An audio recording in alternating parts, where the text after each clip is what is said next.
lagi sama kita. Aku Anin, aku Luna, aku Queenie, aku Syarifah. Nah jadi kita ini habis lari pagi dan kita ini sekarang lapar banget gitu ya. Sekarang kita ada di depan toko kue Wester. Harganya sih sejak 1996. Ini tuh tokonya udah berdiri. Jadi berawal dari ibu yang belajar membuat kue dari suaminya yang berasal dari keluarga besar yang hobi membuat kue. Nah, Laker sendiri ini merupakan singkatan dari Lakeran. Nah, ini tuh menunjukkan popularitas kue-kue yang dijual di sini. Nah, toko kue ini dijual karena menawarkan ratusan jenis kue dengan resep original yang telah diwariskan sejak tahun 1986.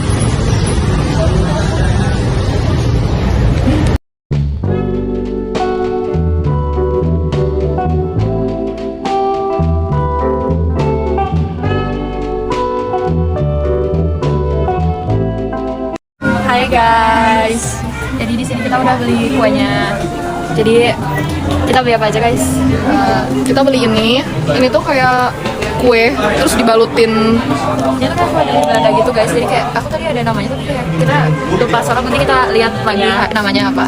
Terus ini darlung, singkatan dari dadar gulung. Ini tuh kayak pandan gitu, terus warnanya hijau, lucu banget sih ini. Terus ini ada lemper ayam. Jadi di dalam itu ada ayam, itu kayak apa sih, kayak lontong gitu ya? Nah ya, lontong, semacam lontong, terus ada ayamnya.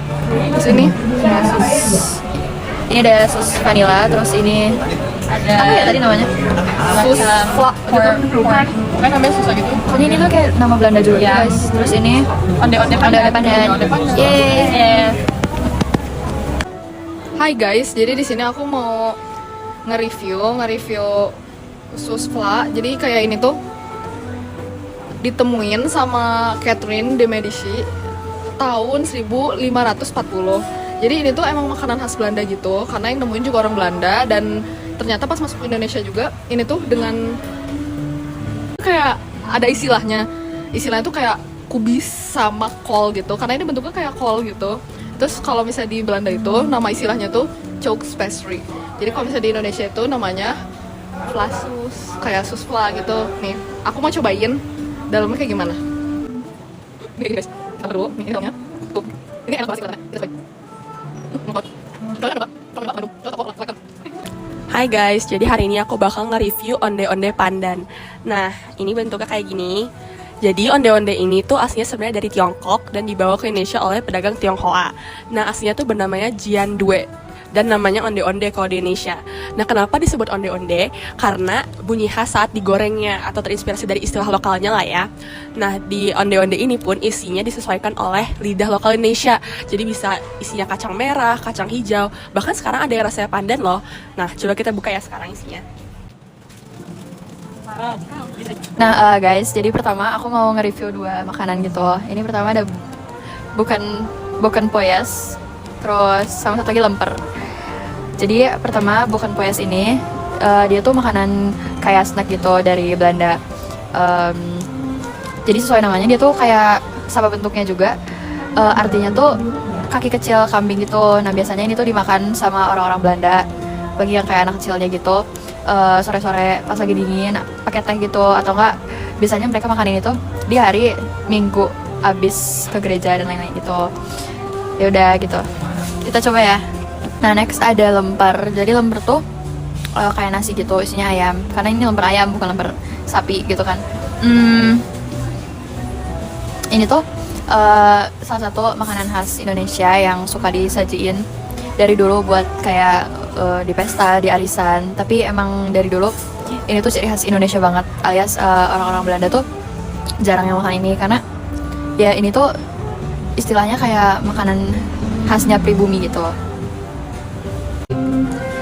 Hai guys, jadi aku mau nge-review ini namanya tuh Puffer Jazz. Nah ini tuh kalau dari namanya udah jelas ini bukan dari Indonesia, ini tuh dari Belanda. Dan ternyata makanan ini emang sampai ke Indonesia juga karena pengaruh penjajahan Belanda waktu itu. Nah tapi dengan makanan ini sampai di Indonesia, dan juga makanan teman-teman aku tadi, kan ada yang dari Tiongkok, ada yang dari Prancis juga, dan juga Belanda kan. Ini tuh menunjukkan bahwa Indonesia mampu bersikap terbuka, toleran, dan juga menghargai perbedaan budaya. Ini juga menunjukkan wujud nyata dari sikap saling menghargai dalam keberagaman budaya di era globalisasi. Jadi kita langsung aja nyobain. Ini yang rasa keju. Kayaknya kita buka dulu ya. Oh, lagi dong. Jadi kita nyobain. Jadi makanan yang aku akan review selanjutnya itu adalah dargul atau dadar gulung. Jadi kalau ini tuh emang asli makanan Indonesia dan kita makan ini kan makanan tradisional. Ini tuh menunjukkan bahwa kita tuh cinta tanah air, pelestarian budaya dan juga persatuan dalam keberagaman. Jadi sekarang kita mau langsung nyobain aja. Agak susah jadi kita dorong. Habis.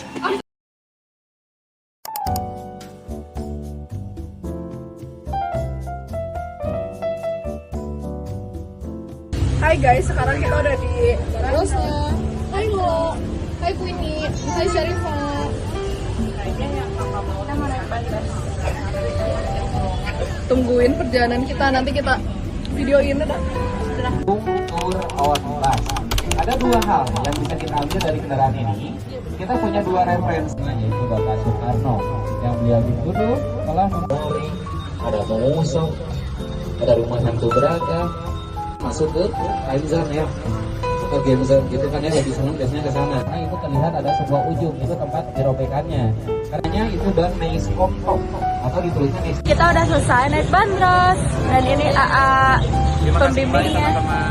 Ya, terima kasih AA. Guys.